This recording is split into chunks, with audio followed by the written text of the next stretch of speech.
I said at the beginning that there were two big stories. One originating somewhere in the Slavic world, the other linking with Sanskrit. The origins of Sanskrit are completely a mystery. One story is that it was probably started, it may well have started in the Altai, something like 40,000 years ago, linked with the Scythians, so that that Scythian alphabet that I was showing you might have been connected. Likely and even possible is that an early version of Sanskrit would have been arranged the way that the North American Indian ones and the Chechen consonants are connected, so that it was in all four directions. But I will not, it's not useful to speculate on that. I'm going to start with the alphabet as we know it today in the form that was codified by the great grammarian Panini somewhere between the 5th or the 6th and the 3rd century BC, without going into all the debates about exactly when and how. The important thing is it happened in the Gandhara area, or what we now think of as Pakistan, and then moved slowly via the Purus and the Kurus to northeastern India, and it's from there that it became the standard thing when Ashoka decided to make Brahmi the official script of Sanskrit. So when we were still in the Indus Valley, so we're 7000 BC, they created a vocal system where the Vargas were horizontal, and they started with only 5. And then, of course, along comes Panini, and they become 7 Vargas, and they are vertical. And there are various versions of showing this. This is the Katapayadi version. Here you see the Katapayadi vowels. Depending on your system, it's either 15, 16, 17, or 18.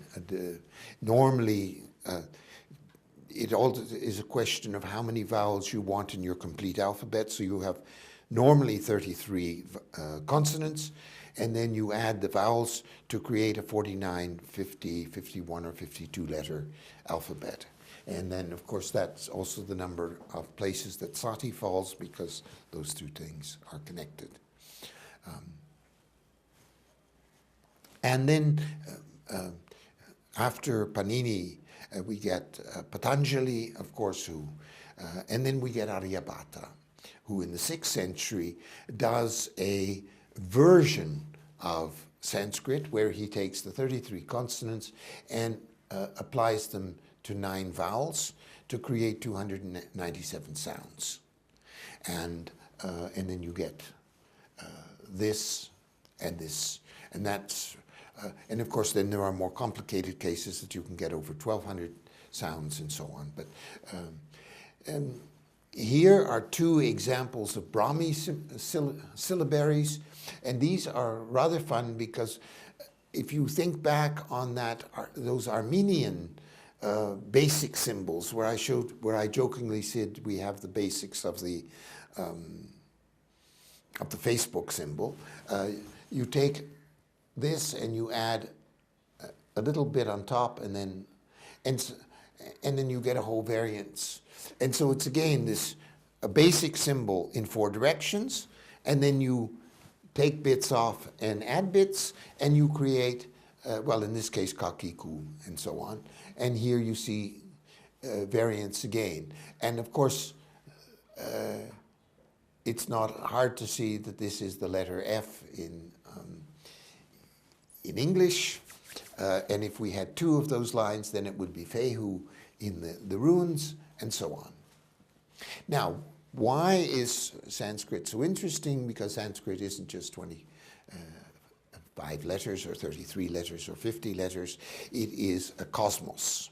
And that's one of the main underlying themes of this discussion, that it's not just, we're not just concerned with finding some words to say hello and goodbye and good night and thank you and goodbye and so on. We are creating a way of not only talking about the world, but understanding the world and recreating the world.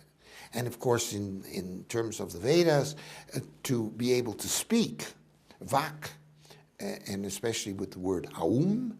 Aum is the fourth level of the 7 levels of the Sapta Loka. And when we get to aum, or vibration, this is the start of creation. So to speak the world is actually to create the world. And of course, in the West, we have the Gospel of St. John. In the beginning was the Word, and the Word was with God, and the arche hologos, and so on. But of course, in the beginning was the Vak, is the Vedic version. And the Vedic version, the Gospel of St. John, is almost certainly a direct copy of the Vedas, although this is not mentioned by most Christians. Now, there is a simplified version of the 25. So just taking the 5 Vargas, starting with K and ending with M. And of course, it's interesting because you can then start to combine the opposites and have Ka-ma. And so Ka-ma is also then desire. And so this becomes a grid, but that grid is also a grid for not only letter making, but for word making. But then you can take that same grid and link it to 5 planets, 5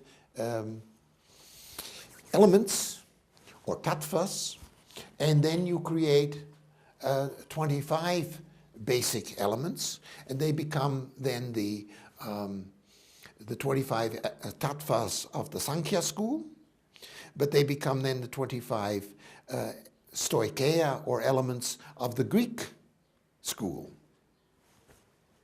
And then in the north, we have the tantric traditions. And then instead of having just the 25, we have the 35 letters. And so we have the basic, we start here, the 5 senses, then the 5 impressions, and so on. And then we go all the way down to Shiva and Shakti. And so this becomes not only 25 letters, it's also in this way it's a descent, but I can do it another way and start at the bottom with the tanmatras,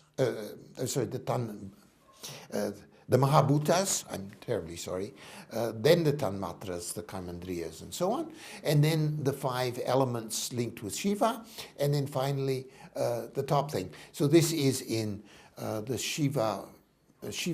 Shivite version of the Kashmiris, and so by listing the 33 consonants, I am in fact, it's a ladder to heaven.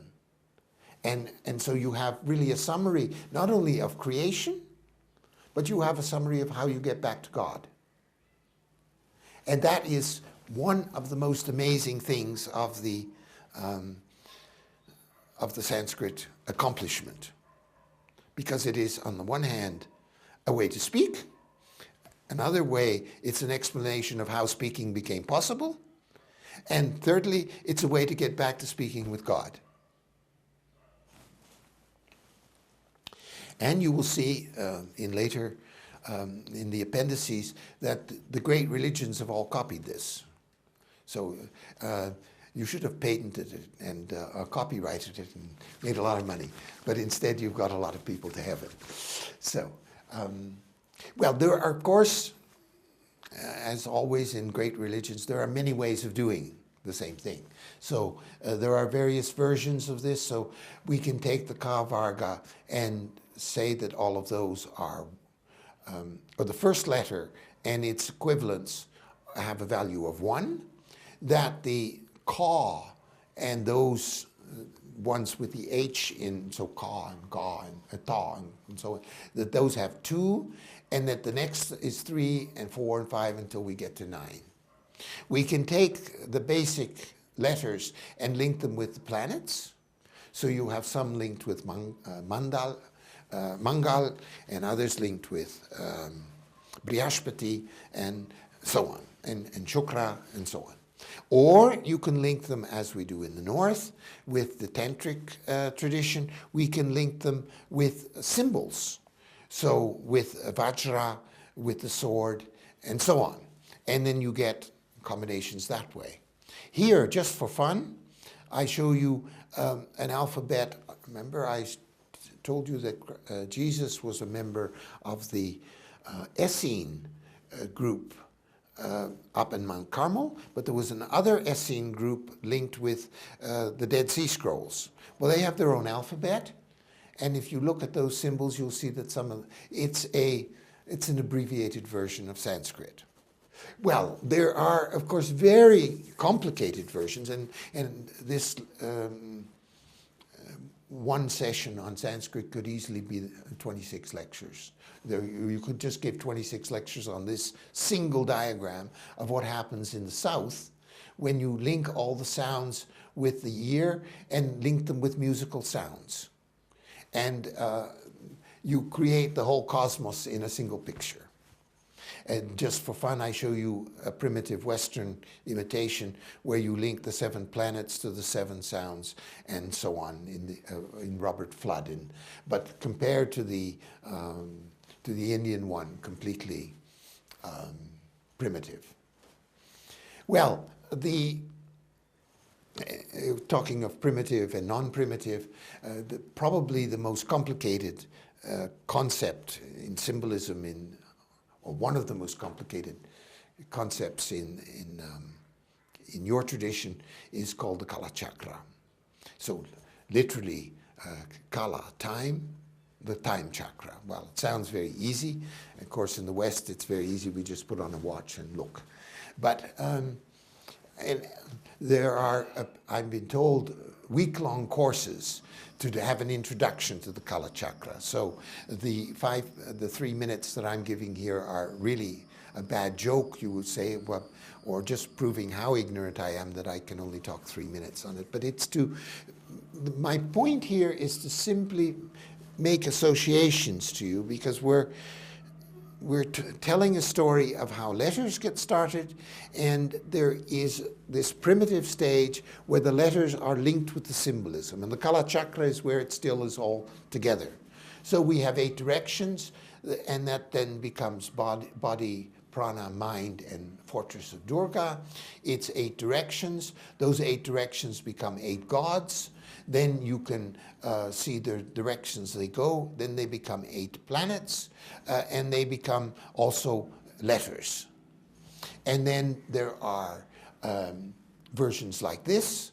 There are versions where they are reduced to the so-called all-powerful 10. And so now we have the Bindu, the Nadu, and the Visarga, and basically the Yavarga plus, and some combinations. But then I can take that same thing, and here we have the gods linked with directions, planets, and various qualities. I won't try to read them out because you know them a lot better than me. But then you can also make a 3-dimensional version, which can then become a physical version. But the real thing is that this is all a metaphysical journey. But the interesting thing to me is that the letters are, on the one hand, sounds. So this is a summary of the whole of creation in sounds, but at the same time, it's the sounds that create the structures of the universe. And so symbolism, physical construction, mental thought, creation, destruction, all in one symbol.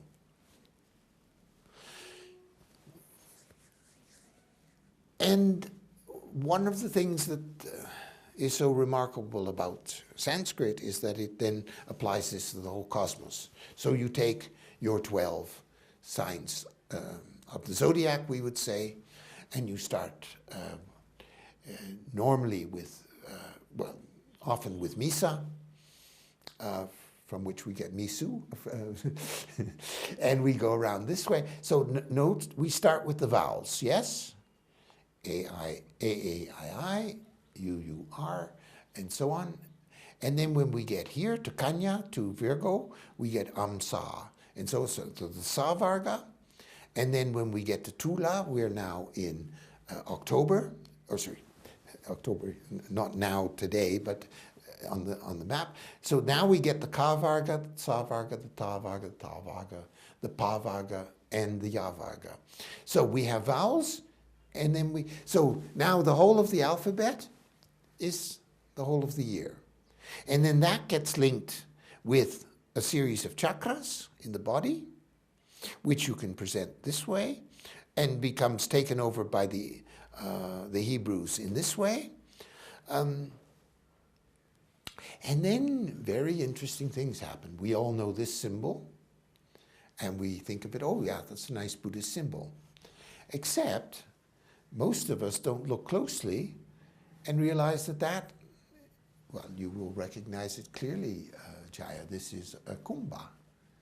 But kumbha is not just that thing that you have on your table to have water, a pani for me for breakfast, but is also the kumbha of the great Kumbha festival, and it is linked with the month of, in our tradition, of Aquarius. But it's not just a vase of water, it's the vase of life.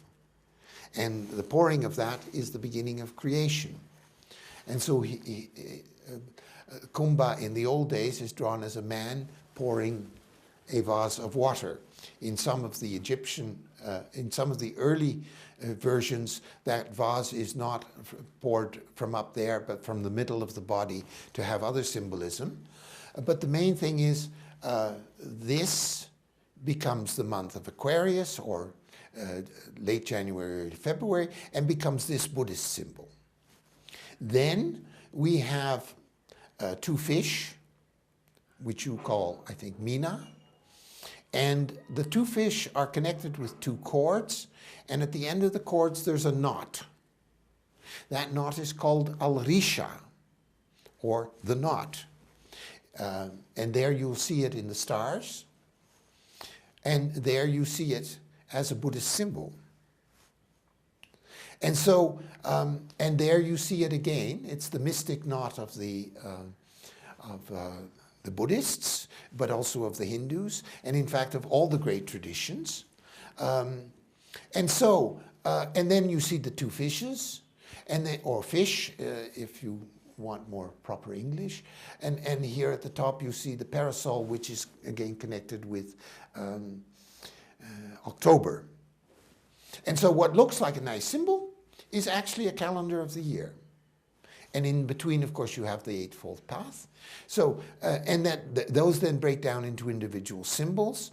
And then here you have an Egyptian calendar which shows aspects of those. There you see a Russian version, and here you have a tarot version of the same thing. And so, again, we are now at the pre-letter stage, but you start to see how letters, well, how a very complicated symbol breaks down into single symbols, and then bits of those single symbols become individual letters. So that same linking of knots that we were just talking about, it spreads throughout all the world. So here you have Fu and Xi, the founders of Chinese civilization. And what do they have? They have a knot in their tails, just as the Al-Risha of the Arabs. Well, here you have an Arabic plate of the 9th century, and what do we have? We have the wolf, which is a representative of winter. And then we have the bits of the two fish, then the Al-Risha, and there are the two fish. And here we are on a thing of the zodiac of the ancient Egyptians, and what does he have? He has a knot in his tail. So this is not something that is just linked with one culture. It is spread throughout the world, and when I do the stories appendix, you'll see that this also spreads all through Africa and other places. The knot is the sacred knot. It's important, of course, for it's crucial for the Buddhists. You'll see it pretty well on top of every entrance to a Buddhist monastery, but the knot takes all kinds of different shapes and becomes quite complicated. Here's a Western version. And then this version of a knot becomes IA, or a semiconsonant again, or semivowel, in the runic tradition. This becomes a marker for October. This becomes AE, and this is the symbol of Westminster. So this knot is again another example where on the one hand it's a physical symbol, on the other hand it becomes the starting point for vowels, and on the other point, yet another tradition, it's also linked with the Vasta, so it becomes then a starting point for architectural construction and then just normal symbolism as in the English cases. Now, we were talking about the chakras, and in the Indian version, the simplified version, you have 7, and then 7 below, which are left out for most cases. But when this process goes to the West, the chakras get simplified. So in the Mandaic tradition, linked with Syro-Galilean, we have 5 chakras, and here you see the letters, here you see the modern letters, and then you see the sounds connected. That gets linked with a tree of life in this form. There's also one that it shows as a palm tree. So what I'm trying to make clear to you is that the linking of the letters with the cosmos takes place at a number of different levels. And the way in which the chakras get communicated are tremendously varied. So at one point you were asking me, how did I get to these symbols? Well, one day I was, just as an example, I was looking at the Celtic tradition. And I went to Normandy, because it's in Normandy in northern France that the Celtic tradition is most active in Europe. And then it suddenly said, for more information, go to Quebec City. Go to Quebec in Canada, to this website. So I go to this website, and what do I find? I find this figure, a Celtic site in French, but he has a man with horns who's called Cernunnos, and you can find him throughout Scandinavia. But now he's linked with the runes, and he's linked with the various chakras. Now, I told you that in 10,000 BC, according to the Royal Indian chronology, 100 learned people went from India across the Bering Strait and went to North America. The North American Indians also have a chakra woman and all these chakras. Now, as if that wasn't enough, the Russians have all kinds of chakras. Here is the god Rod, who in his most primitive versions, which we will not show for public use, is simply a big linga, but more graphic than your very discrete lingas. But the god Rod, here are 2 versions of his chakras. And the interesting thing about the Russian chakras is that they go both vertically, and then there are 2 chakras sideways. And here you see some of the combinations of those chakras, and then you can do this as a wheel, and this becomes then that capiche that I told you about. So it becomes a kind of mini spiral with 20 points, and those become the 20 points of the gods. And then that becomes like a serpent in different colors, and then becomes a symbol of the sun, and so on. And you see here those funny signs, which we saw in the first lecture. So cosmology mixing again with things in unexpected ways. This is one of the most amazing Tani Slavitskoy Azbuka. Now, you have some heavenly ones up to the letter K. Then you have a little box, and then you have others. And then if you look closely, it says Nu, Sum, Cham, and Japheth. Well, if in the Bible we have the prophet Noah.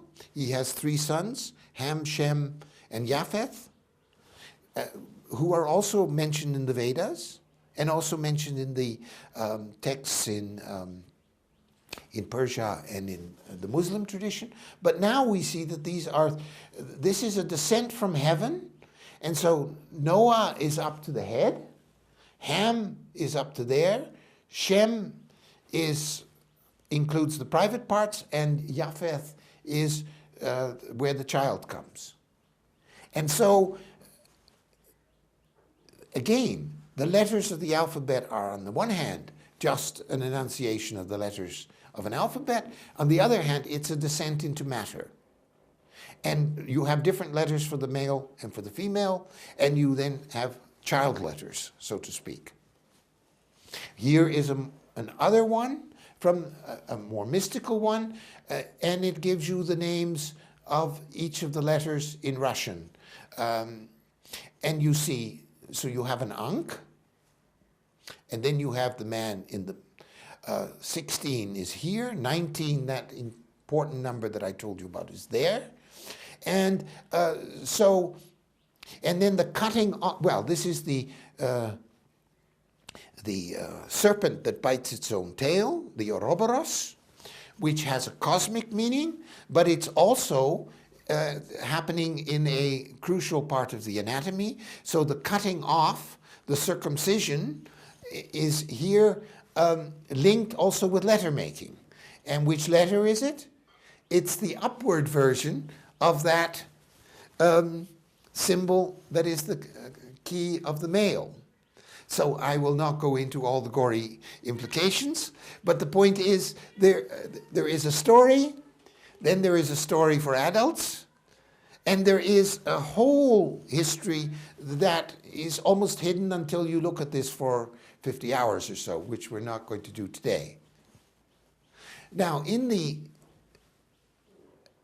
Western tradition, all of this symbolism gets taken over in the mystical tradition. So we have something called the Freemasons, but the Freemasons are only one of a number of organizations. So there is something called Anatomiae Occulti, so of the occult anatomy. So you take a man, and now you have to start looking closely. You see here Ha and Tha, yes? And here is a backwards swastika. There is a frontwards swastika. This is the sun and the moon. So that whole thing of Jung Drung, of the bonds, is there. And then this is linked with the body. And there are great detail. You could spend 2 hours just looking at this diagram. We won't. But you see that it's also parts of the temple, links with the planets. And I'm just going to give you a couple of examples of this so that you see that it comes in various forms. So you have the Rosicrucians, you have the, well, there are a number of organizations, that the Golden Dawn, all of these mystical people combine this in different ways. And there you see what they call the Star of David or the Star of Solomon, but in fact it is the star, the hexagram of Vishnu. And here is a more dramatic one, which then links it up with geometry, and then links it up with all the your Yavarga and the various gods and powers of the Hindu tradition, and to make lovely flowers and so on. So I'm going to end this thing not on Sanskrit, but to give you a glimpse of where we go. So this is one of the first examples in the West of Sanskrit. It's called Hanskritanum. This was an Oxford professor, and he makes a list of that. And then he links it with the alphabet of Adam and 22 letters. And you can look quickly and see that. This is the alphabet of India and the other alphabet of India. And we're going to see more details of this as we go through the lectures, but this is just to show you, it's a kind of transition. We've had the first great source in the Slavic, the second great source is in the Sanskrit, and now we see that Indicum becomes Hebrew 2, Brahmanicum becomes that becomes Hebrew 1, this becomes Hebrew 2, Adamaeum becomes Chaldean 2, and this language of the angels, of the angel Raphael, becomes one of the the alphabet of the Magi. And that alphabet of the Magi, to just give you a glimpse of how that all fits together, there are really four great Semitic groups. A southern group of Arabic, Ethiopic, Himjaric, that create the Ethiopian Jews. And it is quite likely that the Hebrew letters as we now know them start there. I will explain that in lecture 9. Then there's an Aramaic group, Syriac, Chaldee, Samaritan, and Mandaic. These are the Essenes and the Nazarenes. Then the Hebrew group of Phoenician and Hebrew that lead to the Sadducees. And then in a group that goes with the so-called Babylonian captivity, when it's really, in modern terms, when Iran takes over what was left of the proto-Israel, and they rewrite the Bible. Then this is with Ezra, and that becomes the Assyrian and Babylonian group, and they become the Pharisees. The Pharisees, of course, are linked with the Parsis, and who are the Parsis. So P and F are the same, just as they are in your Sanskrit, where it's letters 20 and 21, or 21 and 22. And now just to wrap up, I'll show you, this is the typical magic alphabet of the Magi, and it is linked not only with the 12 zodiac signs, but with 12 degrees of purification. So it is also an alchemical thing, an alchemical alphabet to show you how you purify yourself to become, the Hindus do it more easily. They just say Aum enough times and they go back to heaven. But in this case, you do a kind of alchemical transformation to get there. And then you link the 7, you have 3 mother letters, A, M, S.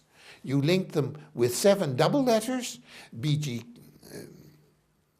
B, D, G, K, P, R, T. Those become the 7 planets. And then you have 12 single letters. Those become the 12 zodiac signs. This is intelligence and action. And then you create a whole cosmology around that. All the way this plays out in terms of all the Western alphabets will be discussed later. But this is just an introduction to see how we get there. So here, just for fun, I show you Syriac. And here is the language of Adam. Again, coming back to what I said in the introduction, what we learn in school is, oh, this is the Greek alphabet, one version of writing. Well, look at how many ways there are of writing alpha, beta, and so on, or aleph, beth, gimel, and so on. So although we have been told a story as if it was all just, God, well, there are some of the versions God came and handed Noah the letters on a tablet. When we look into the history, we realize it's a lot more complicated, because the single letter in Phoenician, sometimes there's 20 different versions of a single letter. And as we saw, 33 versions of Old Greek. And even Adam had to deal with 7 different varieties. So it's as if he had to deal with the 7 dialects or the 7 provinces of Nepal, to do a thing. This is just a first glimmering of how all of this comes together, and in the chapters that come, we'll start to look at more details. In the next chapter, I'll look at how this links up with breathing, and the chapter after that, how this links up with physical movement, and then we'll see how those principles start to apply and spread throughout the world. Dhanyabad.